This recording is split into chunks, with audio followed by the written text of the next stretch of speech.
Everybody's talking about the new manager just added to the game, Johan Cruyff. You've probably seen him already, going for 500 coins. But with so many other managers at the same price, you might be wondering, is he really worth it? That's the big question. And in this video, we're going to find out exactly what makes him special and if he's the right choice for your team. Additionally, I'll build the best possible squad that fits his tactics perfectly and show you how to use him effectively with in-game strategies in real division matches. So make sure to watch till the end. To begin with the overall features, Cruyff stands out with two major advantages over other managers in the same price range. First, he's a double booster, which means he boosts two player attributes instead of one. Most managers at 500 coins are single boosters, while double boosters are usually reserved for premium managers priced much higher. This alone makes Cruyff a rare bargain. Secondly, Cruyff comes in with a manager rating of 89, while most other 500 coin managers sit at 88. Only one other manager reaches that 89 mark, but at a much higher cost. Cruyff does come with a couple of downsides. For starters, he's a possession game manager, which can be harder to score with, especially if you're used to fast, counter-attacking football. Unless you master possession play, you might find it tough to break down compact defenses. But you don't need to worry, possession game has actually made a strong comeback recently. With the latest updates improving passing responsiveness and ball control, this playstyle is becoming more powerful and reliable than ever, keeping the ball and creating high-quality chances. Now, here's the most important part of the video, squad building. The type of formation and players you choose for this playstyle will contribute heavily to how well possession football works for you. Possession game requires a formation where players aren't too close or congested in one area. Instead, it needs a balanced structure with some space between players, allowing for smoother ball circulation and more passing options across the pitch. Personally, I use the 4 defenders, 1 defensive midfielder, 1 central midfielder, 2 wide midfielders, and 2 center forwards. This setup is ideal for possession football because it gives you width, depth, and total control of the game.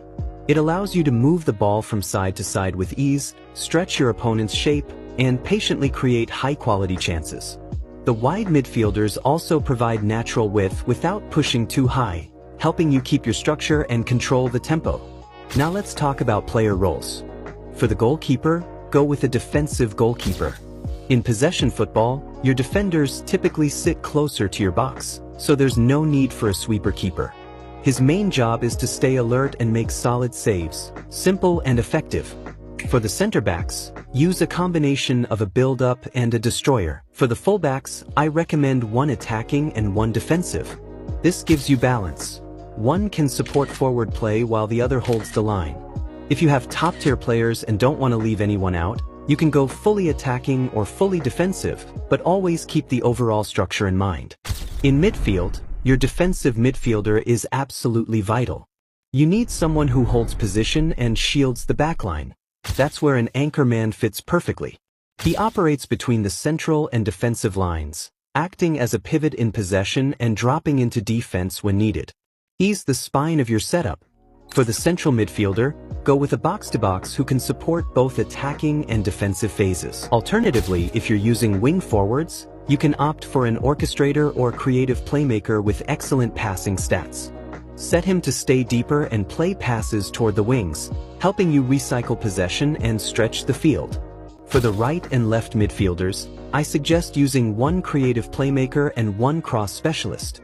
The creative playmaker can drift inside, link up with the forwards, and offer through balls, while the cross specialist stays wide, pulling defenders out of shape and delivering pinpoint crosses into the box. This combo makes your flanks dynamic and unpredictable. Finally, for your center forwards, go with 1 goal poacher and 1 deep-lying forward. When playing with this style, you don't need to rush to score goals. Just take your time, control the tempo, and maintain as much possession as possible. You'll often notice your players naturally creating passing options when on the ball. Some will even make forward runs based on their player roles. Make use of these movements, and you'll start seeing goal-scoring chances open up on their own.